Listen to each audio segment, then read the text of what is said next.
감사합니다. 오늘부터는 3장 강의가 되겠고요. 오늘은 거듭나다라는 제목으로 강의하겠습니다. 예수님과 니고데모의 주고받는 대화 속에 아주 중요한 내용들이 있고요. 반면에 어려운 내용이에요. 그래서 이거는 신학적으로도 어렵고 어려운 부분인데 어렵긴 하지만 어려울 필요는 없다 하는 거고요. 여러분들이 그렇게 또 신앙생활을 하고도 있고 강의를 통해서 이게 도대체 무슨 말씀인가 또 알 수도 있게 되니까 어려울 필요는 없습니다. 하지만 어려운 건 분명해요. 그래서 여러분 잘 들으시고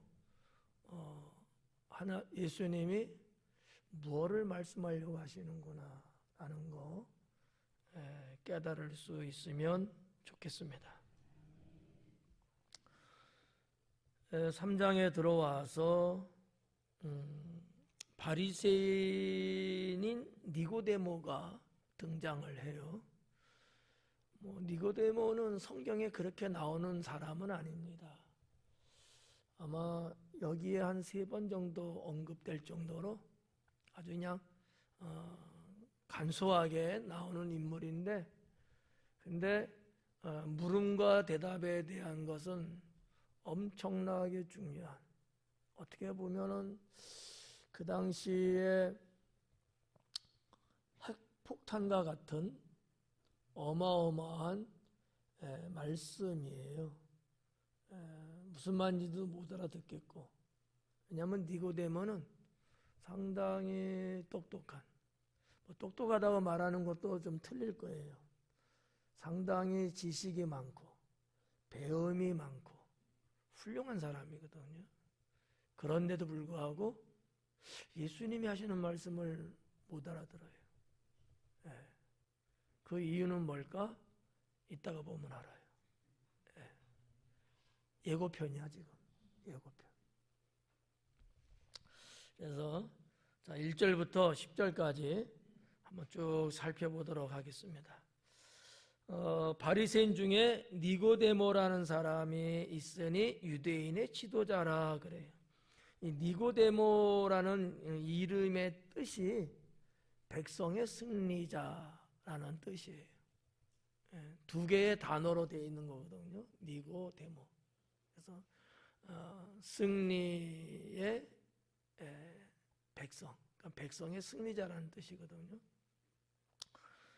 아마 그의 부친이 아무래도 이름을 적겠죠. 훌륭한 이름을 지었던 것 같아요. 왜냐하면 백성을 생각하는 이름이거든요. 그러면 이 정도면 어떤 사람이 돼야 될까? 훌륭한 지도자가 돼야 되겠죠. 그런 맥락에서 이게 제가 볼 때 그런 거예요. 참 훌륭한 이름이다. 근데 여기 사도 요한이 기록한 성경을 보니까 그는 유대인의 지도자라 그래요. 유대인의 지도자. 이 이름에 맞는 삶을 지금 살고 있다는 얘기거든요. 백성의 승리자. 정복하고 억압하고 자기 권세를 누리면서 그런 사람이라는 얘기가 아니고, 백성의 승리자라는 얘기는 백성들에게 승리를 안겨다 주는 사람, 백성들에게 큰 위로와 힘을 주는 그런 사람, 그게 니고데모거든요. 그런데 그가 유대 사회의 지도자라고 하는 얘기예요. 이 지도자라고 사용한 이 아르콘이라는 단어는 왕에게 붙여지는 단어예요. 왕 또는 통치자 같은 사람들 있잖아요. 굳이 왕은 아니지만, 글쎄 요즘으로 말하면 대통령이 될 수도 있고, 또 지자체 시대니까 도지사 같은 경우들, 이런 사람들이 하면 통치자거든요. 당진시로 보면 당진시장, 이런 어떤 그 조직 사회의 최고의 사람, 이런 사람을 가리킬 때 이 아르콘이라는 단어를 쓰거든요. 근데 그러면 니고데모가 왕이냐 아니면 통치자냐? 그건 아니에요. 근데 그러한 단어를 썼어요. 근데 이 단어는 그 원뜻은 갖고 있지만 이 말이 유대 사회에서 이렇게 사용될 때는 꼭 그럴 때만 쓴 거는 아니고, 뭐 예를 들어서 사내드림 공회원 정도에게도 해당이 됐고요. 아니면 뭐 대제사장 같은 이런 사람, 또 바리새인들 중에서도 대단한 사람, 아니면 예수님 당시는 그 각 지역마다 이 회당들이 좀 있었거든요. 회당장. 성경에도 보면 회당장 야이로 뭐 이렇게 나오잖아요. 그런 사람에게도 아르콘이라는 단어를 썼다라는 얘기죠. 그러니까 폭넓게 썼던 거예요. 원뜻은 왕이든지 한 나라의 통치자에게 쓰는 용어지만 이게 때로는 이렇게 그냥 좀 보편적으로 많이 썼던 건데, 니고데모는 그 정도로 지도자였다는 거예요. 그냥 평범한 일반적인 그냥 바리새인은 아니었다는 거죠. 바리새인 중에서도 그 정도 위치에 올라가 있는 사람이었다, 이렇게 볼 수 있다는 거죠.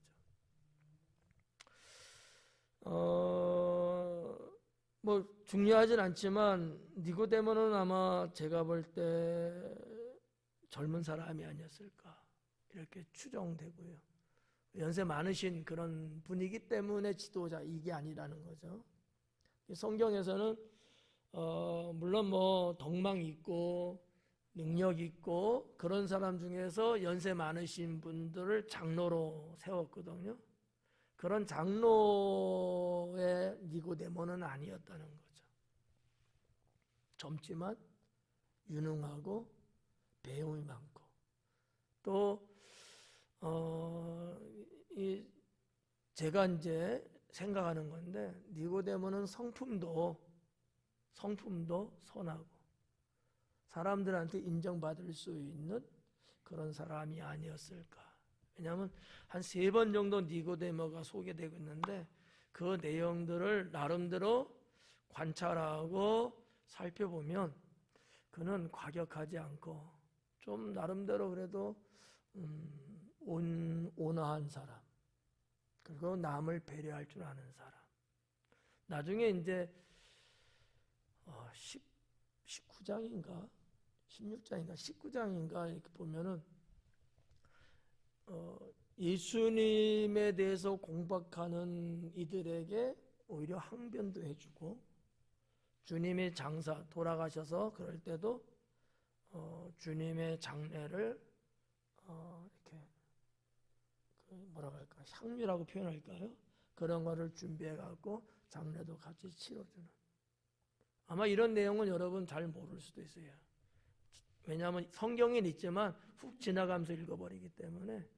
그 정도로 이 니고데모는 예수님의 공생애에 관계없는 사람이 아니고 깊숙이 들어와 있는 사람 아니었을까, 이렇게 봐집니다. 그렇다고 해서 예수님의 제자는 아닙니다. 제자는 아닌데 하여튼 그런 인생을 살았다. 훗날에는 뭐 어떻게 되는지 모르겠어요. 그 훗날에 대한 이야기는 없으니까. 자, 아무튼 1절을 보면 니고데모는 백성의 승리자라는 뜻을 갖고 있는 이름이었고, 그는 유대 사회에서 지도자에 해당되는 사람이었다, 이렇게 볼 수 있고요. 자, 2절에 그가 밤에 예수님께 와서 이르되, 그래요. 밤에 예수님께 찾아왔다라는 얘기예요. 뭐 함유하는 의미가 좀 있어요. 뭐 낮에는 더우니까, 다니기가 힘드니까 선선할 때 예수님께 찾아왔다, 이렇게 볼 수도 있지만 그렇지는 않아요. 그냥 이렇게 일상생활하고 나다니고 이런 거는 낮에도 그 정도는 충분히 다닐 수 있어요. 우리나라 사람 같으면 아마 힘들 거예요. 근데 그분 유대인들은 워낙 그 지역에서 그 환경 속에서 태어나서 자라고 살아가고 있는 사람이기 때문에 뭐 날씨가 영상 40도를 오르내려도 그다지 크게 그렇지는 않아요. 그러니까 더워서 밤에 왔다 이렇게 저는 보지 않는다는 얘기죠. 그럼 왜 밤에 왔을까? 니고데모라는 사람은 그 당시에 예루살렘 그 유대 사회에서 누가 딱 봐도 니고데모네 알아볼 수 있는 정도의 사람 아니었을까. 그래서 좀 낯을 피해서. 왜냐하면 니고데모라는 사람이 유대 사회 또는 산헤드린 공회에서의 그 위치가 있어요. 근데 지금 요한복음 3장 정도로 봤을 때 지금은 산헤드린에서조차도 사실은 예수님을 경계하는 입장이거든요. 근데 눈에 확 띄는 사람이 예수님을 방문했다? 이거 구설수가 생기고 또 문제가 생길 수도 있거든요. 그래서 아마 밤에 찾아가지 않았을까 이렇게 볼 수도 있고, 또 하나는 낮에는 예수님이 사역하고 다니시잖아요. 그러니까 예수님을 만난다는 게 쉽지도 않을 뿐만 아니라 그 예수님께 내가 궁금하고 우리가 알고 싶은 어떠한 것들을 단도직입적으로 묻는다는 것도 어렵다고 판단했을 거예요. 그래서 쉬시는 때 직접 이렇게 찾아간 것이 아니었을까. 저는 한 2가지 정도 그렇게 생각해 봅니다. 근거 없는 얘기는 아니고요. 다 그 시대에 그 환경에 니고데모가 갖고 있는 위치에 여러 가지를 종합해 볼 때 이럴 수 있겠구나 라는 생각을 해봤습니다. 밤에 예수님께 와서 이르되 랍비여 우리가 당시에는 하나님께로부터 오신 선생인 줄 아나이다. 랍비여 그래요. 이 랍비여라는 단어는 보통 쓰는 용어지만 이 존칭어거든요. 존칭어예요. 아무한테나 랍비란 말 안 써요. 그 지역사회에서 존경받을 만한 사람, 그리고 또 뭔가 이렇게 선생이라고 불러줄 수 있을 정도의 사람, 그런 분한테만 랍비라는 단어를 쓰거든요. 그러니까 디다스칼로스라는 단어가 있고 랍비라는 단어가 있거든요. 디다스칼로스는 하는 역할에 대한 단어예요. 가르친다라는 역할. 그걸 선생님이잖아요. 그것만 보면 디다스칼로스예요. 근데 랍비는 그러기도 하지만 이분은 존경받을 수 있는 사람이에요. 그럴 땐 랍비라는 단어를 쓴다는 거죠. 좀 다르죠, 그런 면에서. 그러니까 유대사회의 선생님에서 디다스칼로스라고 부를 수도 있고 랍비라고 부를 수도 있는데, 랍비라는 건 좀 더 상위에 있는 기능적인 거 하는 역할은 디다스칼로스. 그러나 그것뿐만 아니라 참 존경받을 수 있는 분, 훌륭한 분, 이런 분이었을 때는 랍비라는 존칭어를 썼다라는 얘기죠. 그래서 니고데모는 글쎄 예수님한테 좀 아양 떨고 뭔가 접근하는데 그냥 인사치레로 랍비라고 했을 수도 있고, 아니면 정말 랍비라고 여겼기 때문에 랍비라고 부를 수도 있었어요. 저는 둘 다일 수도 있지만 후자가 맞지 않겠는가 라는 거예요. 뭐를 봐서 알 수 있냐면 거기 2절에 우리가 당신은 하나님께로부터 오신 선생인 줄 아나이다, 이거예요. 이래서 랍비라고 부르는 거거든요. 그냥 평범한 일반적으로 그냥 애들 가르치는 정도, 그 정도의 디다스콜로스 교사는 아니라는 얘기예요. 하나님께로부터 오신 분이다, 이렇게 믿고 있는 거예요. 누가 하나님께로부터 왔다는 거예요. 누가 이렇게 보는 거예요 지금? 니고데모가 보는 게 아니라 우리들이. 상당히 의미 있는 얘기예요. 뭐 강해하면서 내내 가끔씩 말씀드렸는데 산헤드린 공회가 인원이 73명이라 그랬어요. 그 당시에. 대제사장과 서기관들 그리고 바리새인들 예수님을 어떻게 하면 잡아 죽일까 하는 무리들이었지만 사실상 그들 중에는 이 나사렛 예수가 메시아구나 라고 아는 사람들도 포마 있었다라는 거죠. 산헤드린 공회원이 73명으로 되어 있는데 그들 중에 나름대로의 어느 정도의 사람들은 예수님을 어떻게 봤어요? 하나님께로부터 온 분이라고 봤다는 거예요. 다르지 않아요? 그냥 자기들은 하나님께로부터 온 자라고 보지 않아요. 임명해서 된 거거든. 근데 예수님은 하나님께로부터 온 사람이라는 거지. 뭘 봐갖고? 예수님이 행하신 이적, 표적을 보니까. 이거는 사람들이 할 일이 아닌 거예요. 저 나사렛 예수가 하는 걸 보니까 이게 어마어마한 거예요. 이거는 아무리 훌륭한 사람이라도 한 나라의 장군일지라도 저런 일은 할 수 없는 거거든. 왜? 그건 사람의 영역이 아닌 걸 하고 있는 거예요, 지금 막. 여러분이 아무리 훌륭하고 멋있고 아름답다고 해서 물 갖고 포도주 만들 수 있어요? 없잖아요. 이건 사람의 영역을 벗어났어. 이게 신의 영역인 거예요. 근데 저 나사렛 예수는 그걸 하고 있는 거야. 이것뿐만 아니라 2장에서 뭐라 그랬어요? 제가 베푸신 이적은 요것만 기록했지만 그 외에 다른 여러 기적들도 주님은 행하셨거든요. 이런 걸 다 알고 있는 거야. 이야, 이건 정말 기이한 일이다. 그래서 메시아가 아닐까라고 보는 무리들이 적지 않게 있었을 거다라는 얘기죠. 그 얘기예요. 납비요. 그러니까 우리가 그냥 볼 때 납비하면 단순하게 볼 수도 있지만 왜 납비라고 할 수밖에 없었을까라는 얘기를 제가 말씀드리는 거죠. 우리가 당신은 하나님께로부터 오신 선생인 줄 아나이다. 하나님께로부터. 이게 상당히 중요하죠. 이제 메시아라고 하는 구원이라는 말씀을 전할 때는 거기에만 초점을 맞출 수 있는 내용이에요. 세상을 구원하기 위해서 이 땅에 존재한 자는 하나님께로부터 와야 돼요. 이 땅에서 만들어서는 되는 거 아니에요. 왜일까? 이유가 뭐죠?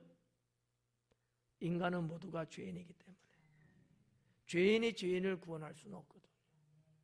죄가 없는 그 누군가 해야 되는데 그거를 가리켜서 성경 구약서부터 그는 메시아라 그랬거든요. 그래서 하나님께로부터 오는 자만이 가능해. 이 땅에 속한 자는 안 돼요. 아무리 훌륭해도 우리나라 여러분 이단들 봐봐요. 자기가 하나님이고 자기가 예수고 자기가 메시아라고 그런 사람들 수없이 많아요. 근데 그 사람들이 이 땅에서 난 사람들이야. 하나님께로부터 받은 자가 아니고 자기가 그냥 그렇게 이름을 갖다 붙이고 자기가 그냥 그렇게 말하는 것뿐이거든요. 그러니까 이런 면에서는 전혀 다른 거지. 산헤드린 공회 보통 사람들 아니에요. 배움도 많고 신앙도 있고 뭐 등등으로 여러 가지가 다. 왜냐하면 유대인들을 대표한 사람들 그 당시에 대제사장 아무나 하지 않잖아요. 서기관 아무나 세우지 않아요. 그리고 당시의 바리새인들 이들은 뭐 하나님 믿고 뭐 천국도 믿고 구원도 믿고 부활도 믿고 천사도 기적도 다 믿어요. 우리가 갖고 있는 이런 신앙의 체계하고 거의 같아.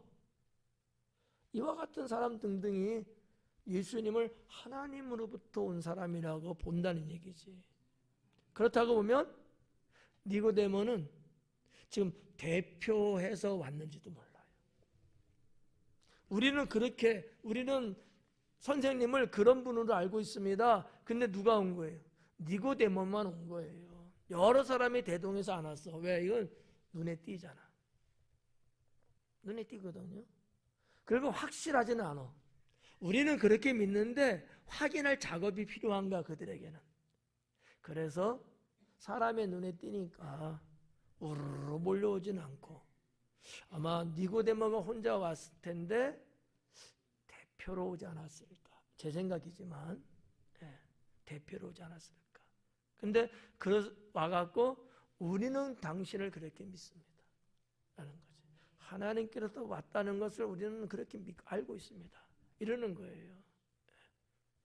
이게 그런 어떤 사실이 없는데 이렇게 예수님 앞에 없는 말을 만들어서 말할 리는 없어요.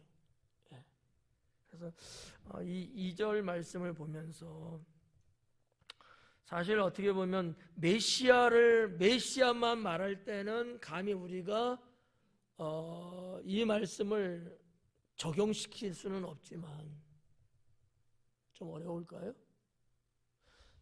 메시아를 말할 우리가 메시아를 이야기할 때는 되지만 내가 이 말을 적용시킬 수 있어야 되거든요. 그러니까 우리도 하나님께로부터 와야 된다는 말을 제가 드리고 싶은 거예요. 지금 우리도 하나님께로부터 오는 사람이 돼야 된다는 걸 말씀드리고 싶은 거예요. 근데 메시아라는 말하고 섞으면 안 된다는 얘기예요. 메시아라는 거는 별도고 우리는 메시아라는 말보다는 하나님의 구원에 들어간 사람이라는 정도에서 우리도 하나님께로부터 온 자가 돼야 된다는 이 말은 2절에서만 해당된 내용이 아니고 예수님이 하신 말씀 속에 연결되어 있는 내용들이거든요. 그래서 좀 어렵다는 거예요. 제가 여러분 지금 눈치를 계속 보면서 지금 하거든요. 어려운데 어떻게 쉽게 설명을 해야 될까 하고 제가 지금 그러는 거예요. 그러니까 이 표현조차도 위험할 수 있어요. 아니 우리가 하나님께로부터 와야 된다고?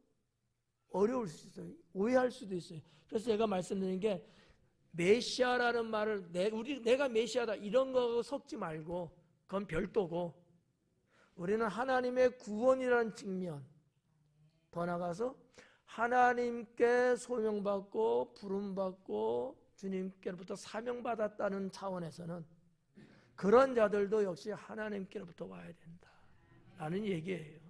특히 저 같은 목사는 어때요? 사람에 의해서 세워진 목사가 되면 안 된다. 하나님께로부터 세움받은 목사여야 된다. 이런 얘기거든요. 이런 것들을 오해 없이 어렵지 않게 여러분이 무슨 말이구나 이렇게 알아들으면 좋겠다.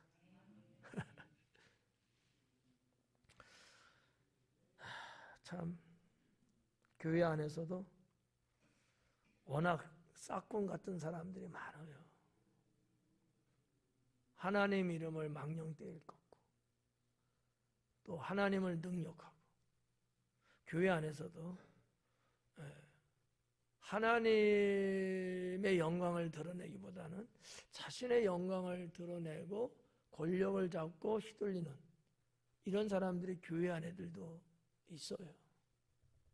하나님께로부터 온 자는 그러지를 못해요. 하는 행위를 보면 알아요. 그 나무는 나무 열매 보면 안다 그랬거든. 딱 봤을 때 하는 게 저건 아닌데 이건 하나님께로 온 사람은 아니야. 하나님께 부름받아서 주의 종이 되고 하나님께 사명받아서 일꾼이 되고 이래야 되는데 이런 게 없이 그냥 나에 의해서 이렇게 되는 거예요. 요거는 이따가도 말씀드리겠습니다만 육으로부터 난 육이에요. 영으로부터 난 영이 아니라. 이런 이제 예수님의 표현이 이제 어렵다는 얘기죠. 살짝 이 정도만 넘어갈게요. 하나님께로부터 오신 선생인 줄 아나이다. 하나님이 함께 하시지 아니하시면 중요하죠. 당신이 행하시는 이 표적을 아무도 할 수 없습니다. 하나님이 함께하지 않는다면 당신이 행한 이 표적은 그 누구도 할 수 없습니다. 이거예요. 그러면 두 가지예요. 하나님이 함께한다면 예수님이 한 표적도 할 수 있다라는 말이 나오는 거예요. 사도 바울은 이거를 뭐라고 표현했어요? 내게 능력 주시는 자, 그 자가 누구예요?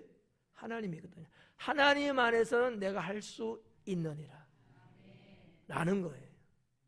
그러니까 하나님이 함께하면 어떠한 것일지라도 여러분은 할 수 그렇죠. 있다는 얘기거든요. 근데 하나님이 함께하지 않으면 메시아라고 한다 할지라도 못한다는 얘기거든. 그러면 모든 것의 주격, 주인은 하나님이라는 거예요. 이 니고데모의 말 한마디 한마디 이게 엄청난 신앙이기도 하지만 중요한 거예요, 사실은. 이런 신앙 우리가 가져야 돼. 내가 내 힘으로 뭐 이것도 하고 저것도 할 수 있어요.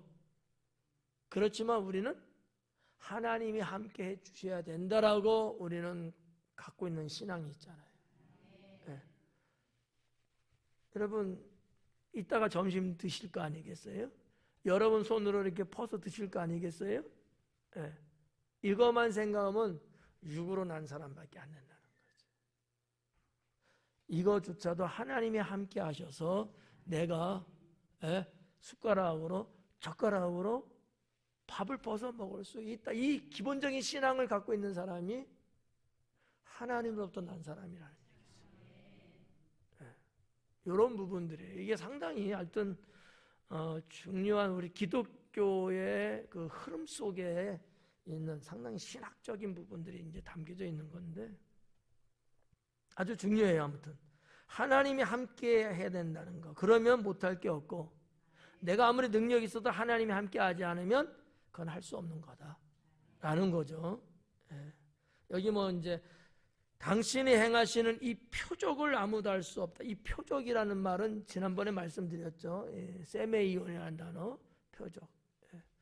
이적이요, 기적이 나타났는데 기적이 중요한 게 아니고 기적을 보여줘서 하나님의 뜻이 뭔가를 담고 있는 것, 그건 이제 표적이라고 보는 거예요. 3절 예수님께서 대답하여 이르시되 진실로 진실로 네게 이르노니 사람이 거듭나지 아니하면 하나님의 나라를 볼 수 없느니라. 니고데모의 예수님에 대한 표현과 예수님의 니고데모에게 하신 대답과 내용이 안 맞아요. 그 사이에 무슨 내용이 있는지 모르겠지만 어쨌든 성경에는 요한은 어떤 것도 쓰지 않았어요. 니고데모가 예수님에 대해서 그렇게 표현한 게 지금 우리가 2절 본 거 아니겠어요? 그런데 예수님은 그 얘기를 들으시고 말씀을 주셨는데 좀 뭔가 좀 건너뛴 것 같은 느낌이에요. 한번 봐봐요.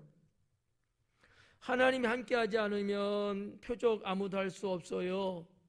이러면서 예수님에 대한 어떤 인정, 이런 정도란 말이지. 그런데 예수님은 마치 생뚱맞게 하나님 나라 볼 수 없다, 거듭나지 않으면. 이게 조금 이게 안 맞는다는 얘기지. 그러니까 예수님은 이 부분을 표적에 대한 얘기를 꺼냈잖아요. 니고데모가 하나님이 함께하지 않으면 이 표적 아무나 할 수 없다. 예수님은 거듭나지 아니하면 하나님 나라 볼 수 없다. 둘 다 없다의 부정사예요. 예수님은 지금 뭐를 말씀하고 싶은 거냐면 하나님 나라 볼 수 없다. 그 다음에 더 밑에 줄로 가면 하나님 나라 들어갈 수 없다. 그 다음에 6절 7절로 넘어가면 어떠냐, 육은 육이고 영은 영으로 난 것이고 성령의 얘기를 꺼내면서 예수님이 메시아라는 걸 간접적으로 표현해요. 상당히 예수님은 의도적인 말씀을 하고 있는데 중요한 건 지금 뭐예요? 니고데모가 아무리 훌륭할지라도 예수님은 알아요. 니고데모가 어떤 정도의 사람이 아는데 네가 아무리 그런 사람이라 할지라도 뭐하지 못하면, 거듭나지 못하면 하나님 나라는 들어갈 수 없다. 이 예수님의 이 말씀은 핵폭탄 같은 거예요. 우리가 볼 때는 당연하다고 보잖아요. 근데 그 당시에 바리새인들은요, 진짜 큰 망치로 한 대 얻어 맞은 것 같은 충격, 그 충격일 수밖에 없어요. 근데 예수님은 상당히 의도적으로 이 말씀을, 하고 싶은 말씀을 한 거라고 저는 이제 생각되는 거죠. 자, 3절 한번 볼게요. 사람이 거듭나지 아니하면 하나님 나라 볼 수 없다. 이 거듭난다라는 얘기가 아노덴이라는 단어거든요. 아노덴. 번역이 이제 거듭난다라는 말로 됐어요. 근데 이 아노덴이라는 단어의 원뜻은 뭐냐면 위에서라는 뜻이에요. 위에서. 이 말을 조금 의미적으로 번역하면 이런 거예요. 위에서부터 태어나지 아니하면, 위로부터 태어나지 않는다면 하나님 나라를 볼 수 없다. 그러면 니고데모는 어떤 사람인 거예요 지금? 땅에서 난 사람이에요. 예수님이 표적을 이렇게 행할 수 있었던 것은 왜죠? 위에서부터 난 사람이기 때문에 그래요. 우리 성경에는 거듭이라는 단어로 번역이 됐지만 원뜻은 위에서라는 뜻인데, 이 단어를 쓸 때는 이런 의미로 썼다는 거예요. 위에서부터 시작됐다. 위에서부터 출생됐다. 위에서부터, 원인을 위에서부터라고 보고 있는 거예요. 요한은 이 단어를 사용했다는 거죠. 그러니까 요한이 갖고 있는 신앙은 이 땅에 속해 있는 신앙을 갖고 있지 않았고 하늘에 속해 있는 신앙을 갖고 있었던 거예요. 네. 상당히 사도 요한의 신학은 고급 신학이거든요. 고급 신학. 상당히 수준이 높은 신학이에요. 그래서 우리가 뭐 학자들도 이제 그러겠습니다만 별도의 요한의 신학이 따로 있을 정도로. 예. 저도 요한의 신학을 수십 권을 읽어봤거든요. 달라요. 말씀드렸잖아. 공간복음하고 요한복음은 다르다. 공간복음은 예수님의 사역을 있었던 사실 팩트적으로 기록을 했고 역사물처럼, 요한복음은 거기에 플러스 하나님 나라, 영적인 것을 더해서 기록한 게 요한복음이다. 이게 달라요. 그래서 이 니고데모의 사건은 딴 데 없어요. 이따가도 이제 말씀드리겠습니다만 예수님이 제자들의 발을 씻는 세족식 다른 데는 없어요. 요한만 기록하고 있는데 그거와 예수님이 지금 말씀하는 이거하고는 무관하지 않다. 좀 이따 말씀드릴게요. 뭐 여기까지 좀 괜찮아요? 네. 자, 거듭나다라는 단어, 아노덴이라는 거, 위로부터 새롭게 태어난다는 뜻이에요. 네. 그렇지 않으면 하나님 나라 볼 수 없다. 여기 하나님 나라를 본다는 얘기는 무슨 얘기냐면 하나님의 통치를 경험하는 걸 말하는 거예요. 하나님의 통치하심을 내가 생활 속에서 경험하는 거야. 하나님이 나를 다스리고 있구나. 하나님이 나의 삶에 개입하시고 나를 이끌고 나를 데려가고 있구나. 이런 하나님의 통치를 경험하고 있는 거야. 그게 뭐냐? 하나님 나라를 본다는 뜻이에요. 하나님 나라를 본다. 그러면 우리가 하나님 나라를 본다면 저 천국을 본다 막 이렇게 생각할 수 있잖아요. 그 뜻이 아닌 거예요. 하나님 나라는 어디 있어요? 이 땅에 임했어요. 그 하나님 나라를 본다는 거야. 그러니까 많은 사람들이 옛날 사람 말고 옛날 사람들 그러지만 지금 사람들도 하나님 나라 하면 죽어서 가는 곳이 하나님 나라만 생각해요. 근데 성경에서 예수님 하신 말씀은 그게 아닌 거예요. 그거 하나님 나라 맞지만 예수님은 이 땅에 오시면서 하나님 나라 이 땅으로 갖고 왔어요. 그 나라를 말하는 거예요. 그러니까 우리가 살면서 하나님 나라는 왔어요.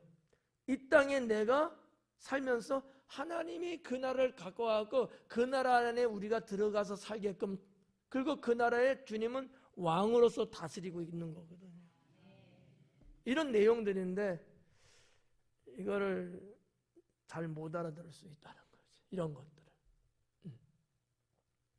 그래서 하나님 나라를 본다, 그 말은 정리하는 거예요. 지금 하나님 나라를 내가 본다 이 얘기는 하나님 나라, 하나님이 통치하고 있는 경험을 내가 지금 하고 있다. 하나님의 통치 속에 내가 지금 살고 있다.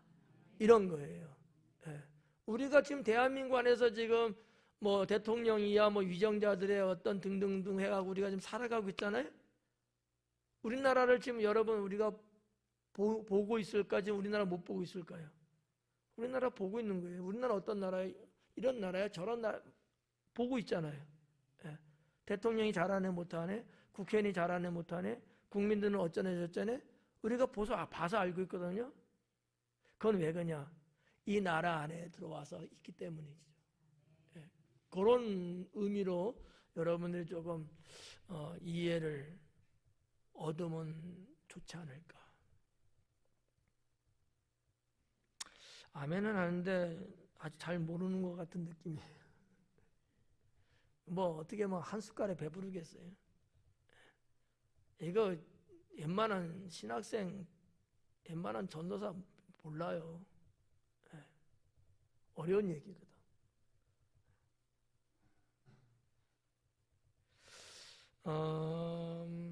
자, 하나님 나라를 볼 수 없다. 자, 여기서 이제 본다라는 단어가 나와 있죠. 하나님의 나라를 보다라는 단어거든요. 이게 에이도라는 단어예요. 근데 이 에이도라는 단어가 성경 전체에서 쭉 봤을 때 여러 가지 뜻으로 많이 번역을 해요. 알다라는 단어로 번역하고 그 2절에 나와요. 알다. 그것도 에이도예요. 원어는. 3절에서 봤다는 것도 그것도 에이도예요. 또 생각하다라는 말로도 번역을 해요. 여러 가지로 번역을 하는데 그 전체를 다 통괄해서 어떤 의미냐? 참여의 의미예요. 참여. 하나님 나라를 볼 수 없느니라. 하나님 나라를 본다는 얘기는 무슨 얘기예요? 내가 그 나라에 참여하고 있다는 얘기죠. 좀 전에 제가 설명했잖아요. 대한민국이 어떤 나라인가 우리가 볼 수 있었던 것은 이 나라 속에 살고 있기 때문에, 이 나라에 우리가 이런저런 일로 참여하고 있기 때문에, 이 에이도라는 단어를 참여라는 의미로 보는 것이 하나님 나라를 볼 수 없다는 말하고 연결이 훨씬 수월할 거다, 이렇게 보는 거죠. 네.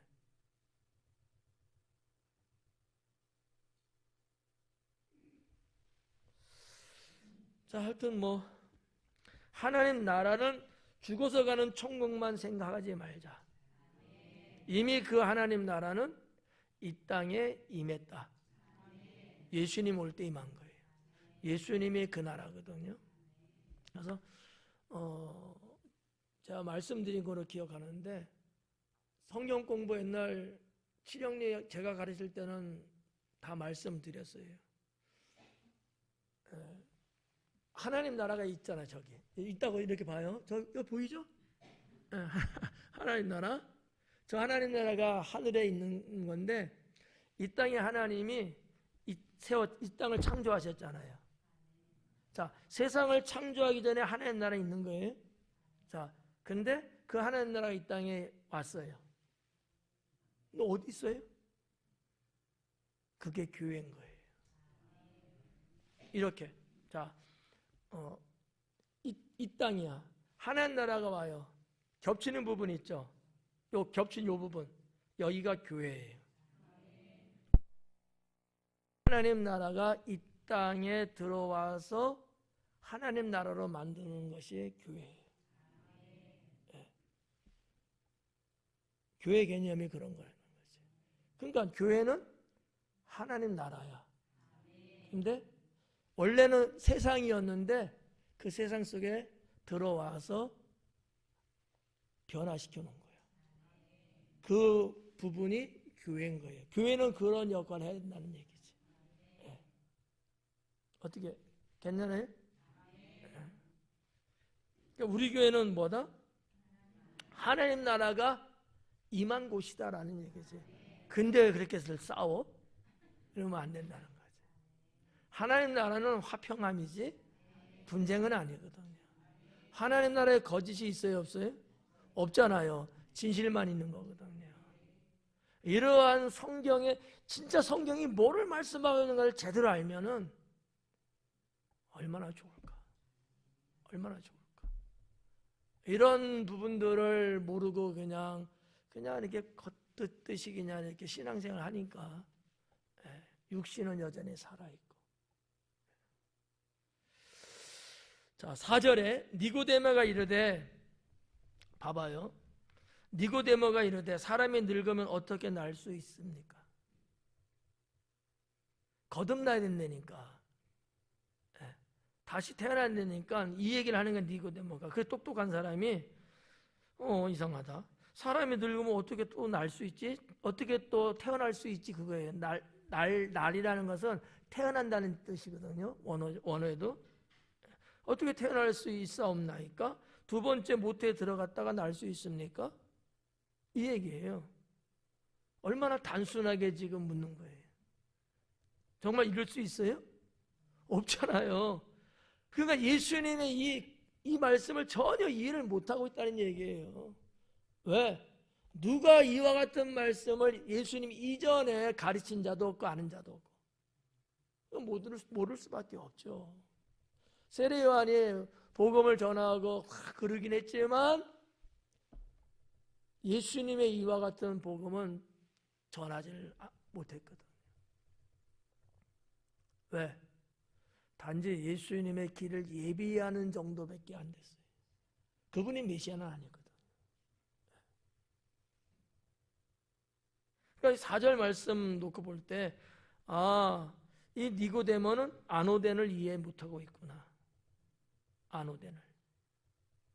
분명 그 사람은 훌륭한 학자일 텐데, 근데 아노덴의 의미, 예수님이 사용한 아노덴이 무슨 말인지는 못 알아듣고 있구나 라는 거예요. 위에서부터 새롭게 태어난다는 이 뜻을 모르고 있구나. 저는 그렇게 이제 생각하는 거죠. 그랬더만 예수님이 또 싹 보니까 니고데모가 모르는 거야. 몰라서 멍하고 있는 거지 뭐.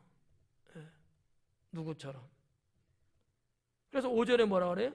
예수님께서 대답하시되 진실로 진실로 네게 이르노니 사람이 물과 성령으로 나지 아니하면 하나님 나라에 들어갈 수 없느니라. 하나님 나라를 볼 수 없다는 말씀을 하셨고, 근데 이거를 전혀 못 알아들으니까 다시 하나님 나라에 들어갈 수 없다는 말로 또 다시 말씀을 주셔요.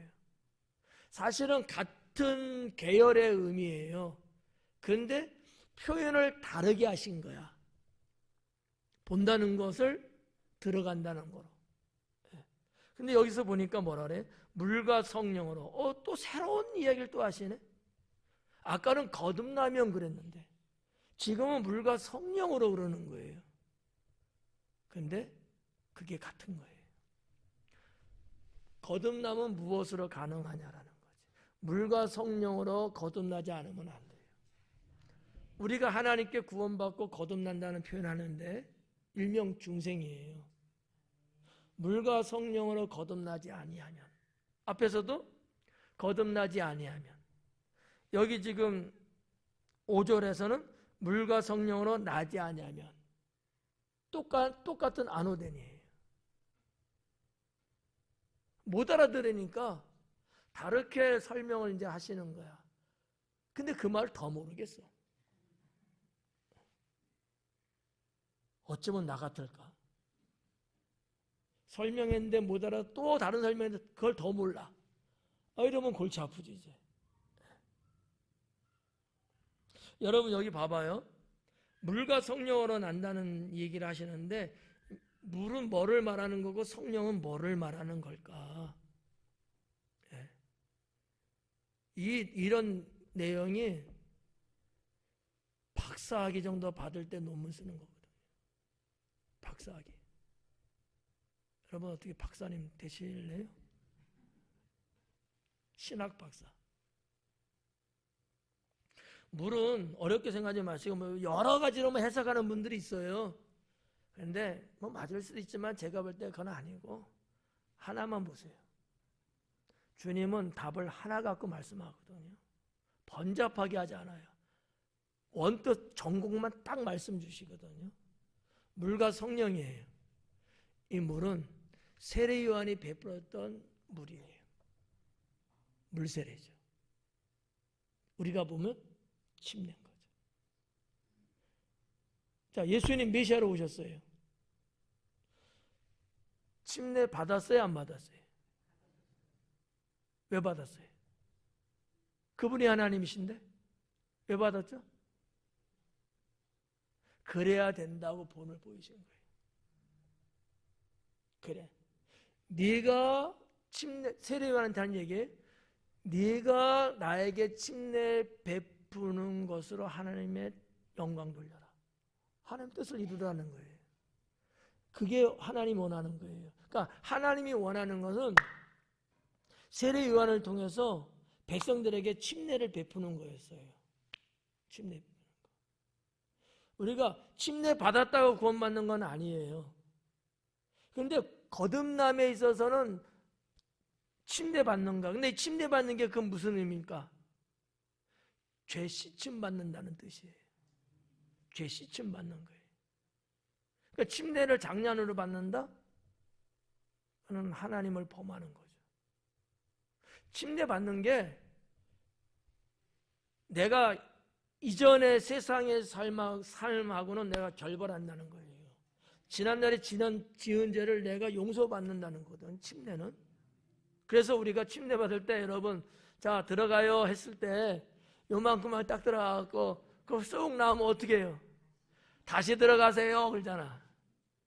머리카락 하나도 다 남김없이 싹 들어가잖아요.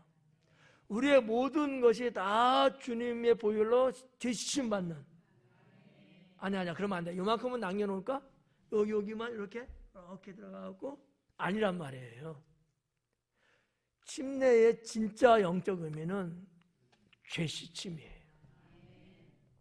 예수님이 그 의미로 말씀하는 거야. 여러분, 우리가 천국 이제 죽으면 가잖아요. 죄 갖고 갈 수 있어요? 죄 갖고는 못 가는 데래잖아. 주일학교들도 알아. 죄 갖고는 못 간대요. 죄가 없어야 가는 곳이거든. 그래서 주님께서 이 땅에 메시아로 오시기 전에 세례 요한을 먼저 보내셔갖고 그분이 하셨던 사역이 뭐냐? 백성들이 지난날에 쭉 짓고 있는 이 죄를 다 씻어주는, 다 용서해주는 이 역할을 한 거예요. 네. 그러니까 물과 성령이라는 말씀의 이 물은 침례를 말하는 건데 그 의미는 죄를 씻는 의미다라는 얘기죠. 그래야 하나님 나라 들어갈 수 있다. 어렵지 않죠? 네. 그리고 우리가 한번 이 부분 한번 생각해 보자는 거지. 아까 말씀드렸잖아요. 예수님의 세족식. 예수님의 제자들의 발레. 아우 제가 뭐 안 돼. 그래서 발을 씻어주잖아요. 그럴 때만 뭐라 그래요? 이러시면 아니되옵나이다. 우리가 선생님 발을 씻어드려야 되는데 어떻게 이럴 수 있어요? 라고 했을 때 예수님이 뭐라 그래요? 네가 발을 씻김 받지 않으면 너와 나는 상관이 없다. 아니 그까짓 거 발을 씻고 안 씻고인데 그렇게 3년의 세월을 같이 다닌 막역한 사이가 그거 하나 때문에 상관이 없다고? 이해 가요? 나는 이해를 못해 그게. 자, 여러분하고 저하고 수십 년을 같이 지금 살고 있잖아요. 근데 뭐 하나 안 했다고 딱 끊고 우리 결별 이룰 수 있는 거예요? 빨리 말해봐요. 그럴 수 있어요? 아니잖아. 그럼 왜 예수님은 세족식 하시면서 그런 표현을 말씀하셨을까? 그 의미는 뭘까라는 얘기예요. 죄 씻음이에요. 세족식이 어떻게 보면 죄 씻음이에요. 그렇잖아요. 물론 예수님이 너희도 이와 같이 해라, 섬겨라 이런 얘기인데, 글쎄 외국계는 내가 모르겠고 한국계는 지금까지 계속해서 그거를 뭐라고만 말했냐면 섬김으로만 봤어요. 뭐 틀리지는 않겠죠. 남의 발을 씻어주니까 섬기는 건 맞죠. 이거는 근데 어떻게 보면 육적인 거고, 눈에 보이는 영적인 의미는 뭘까? 죄 용서예요. 죄 씻어주는 거거든요. 그래서 내 이름으로 하라는 얘기잖아요. 예수님께서 내 이름으로. 그럼 우리가 여기 있는데 저 사람 나한테 잘못하고 세상 사는 게 영 형편없이 죄만 짓고 살아요. 내가 그 사람을 어떻게 해야 될까? 용서해 주는 사람이 돼야 돼. 이게 진짜 섬김이에요. 두부 한 모 갖다 주는 것도 섬기지만 그거는 육적인 거고, 영적인 섬김은 용서예요. 용서. 예수님의 세조식에서 저는 그렇게 느끼는 거죠. 다른 분들은 다르겠지만 저는 섬김이라는 겉모습 있지만 정말 예수님께서 너와 내가 상관없다 이거 안 하면 그 의미는 죄 씻음이기 때문에 어떻게 보면 그것도 침례에 준한다 볼 수 있어요. 의미적이에요. 침례는 정말 물속에 잠기는 거고, 예수님의 제자들 발 씻어주는 거 이것도. 여러분 이런 생각을 해보셨는지 모르겠다. 예수님 침례 받으셨죠? 큰일 났다. 12시 넘었네? 침례 받으셨죠? 제자들은 침례 받았을까요? 안 받았을까요? 생각해 본 적 없죠? 한번 생각해 봐요. 제자들은 침례 받았을까요? 안 받았을까요? 받았어요? 언제? 받았다는 기록 저한테 제시하면 안 받았어요. 성경에 없어요.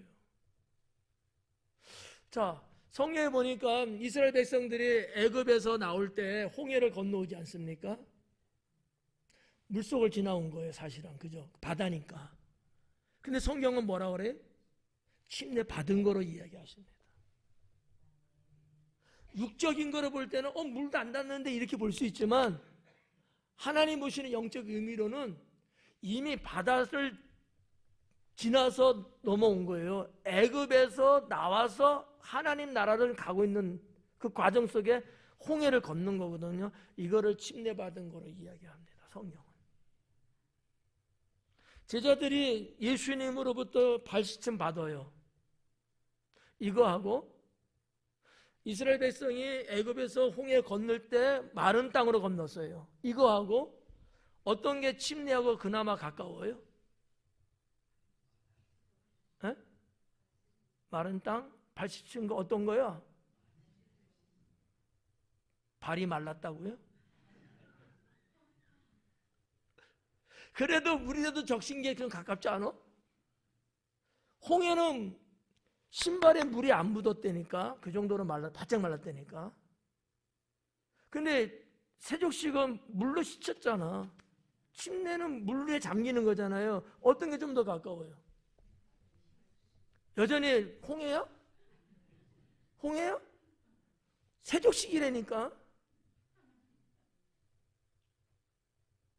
그러니까 침례라고 하는 개념이 오리지널적으로는 다 물속에 잠기는 것이 맞는데 성경 전체적으로 볼 때는 그 의미를 말하고 있는데 홍해 걷는 것도 침례받았다고 성경은 말하고 있다는 거지. 예수님 제자들이 예수님한테 발시침 당한 것도 뭐로 볼 수 있다? 침례받은 거로 볼 수 있다고 하는 거죠. 이건 제가 하는 얘기예요. 맞는지 틀린지는 모르겠지만 이런 여러 가지 성경에 나와 있는 사건들을 서로 대조 분석해 봤을 때, 그리고 예수님 하신 그 말씀, 너와 나는 상관없는 사람 된다, 씻음 받지 않으면. 우리가 예수님 보혈로 죄 씻음 받지 못하면 아무리 주님 사랑해요, 어쩌고저쩌고 주님의 일을 했어요, 어쩌고 해도 아무 상관없는 사람 되고 말아요. 이해가요? 물로 제시 좀 받아야 된다라는 거지. 예. 뭐 이런 데서 여러 가지가 다 나온 거예요. 장로교에서 이제 약식 세례 주는 것도 그 나온 거고, 천주교에 영세하는 것도 나오는 거고, 다 거기서 나오는 건데, 다 간편하게 의미만 부여하는 거, 의미만. 이 정도만 보시면 그냥 좀 되지 않을까. 그래서 그 요한복음 13장에 세족시 가는 장면이 이제 나오거든요. 예. 하여튼 여러분이 나중에 좀 보시면 다 아는 말씀이겠지만, 그리고 성령으로 나지 않은 이 물은 그러는데 성령은 뭐냐? 이거 성령 변화를 말하는 거죠. 성령으로 거듭나지 아니하면. 그러니까 물은 우리가 시침을 통해서 그렇게 본다면, 성령은 그 뭐냐? 이것도 시침이에요. 어떻게 보면 성령이 우리 안에 임하심으로 인해서 우리의 죄를 씻으신단 말이죠. 다 도려내요. 다 끄집어내요. 다 쓸어내요. 성령께서 임하시면. 네. 그래서 이런 거를 총체적으로 성령은 변화시키는 분이거든요. 네. 그런 거죠. 여기서 그래서 뭐 여기는 아니지만 다른 이제 성경에 보면 성령 세례라는 말이 나오는 거예요. 성령 세례. 성령도 세례예요. 물만 세례가 아니고 성령을 부어주시는 것도 세례라는 말이지. 네. 이 두 가지가 아니면 하나님 나라 들어갈 수 없다. 그런데 이 두 가지가 다 어디서 온 거다? 하나님께로부터 온 거다. 하나님께로부터. 그러니까 나는 안 받아, 침례 안 받아. 그냥 삶을 근데 하나님 잘 믿으면 되지. 이 사람은 기본이 틀려먹은 거예요. 하나님의 뜻보다 내 생각을 더 우위에 놓고 있는 거야. 하나님이 주신 거, 그래야 된다는 거, 우리는 순종하고 하는 거예요. 그게 이제 중요하겠죠. 자, 하나만 말씀드리고 그냥 마칠게요. 시간 다 돼서 안 되니까. 거듭남, 일명 중생, 거듭남이든 중생 똑같은 말이에요. 새로 태어나 다 똑같은 건데, 이 거듭남은, 중생은 예수님을 믿는 자에게 영생을 주시는 하나님의 능력입니다. 영생 주신 하나님이잖아요. 영원히 살 수 있는, 그게 이제 영생이잖아요. 그거를 주시는 하나님의 능력이 거듭남이에요. 중생이라는 게 그렇다는 거지. 이건 하나님이 직접 하시는 일이에요. 네, 그래서 하여튼 뭐 강해 때 뭐 여러분에게 이와 같은 것들을 다 말씀드릴 수는 없죠. 뭐 이 정도만 5절까지만 할게요. 시간이 안 돼요. 한 말씀드린 것 중에서 한 50%는 이해가 돼요? 아니, 그러면 됐어요. 훌륭하셔요. 기도하겠습니다.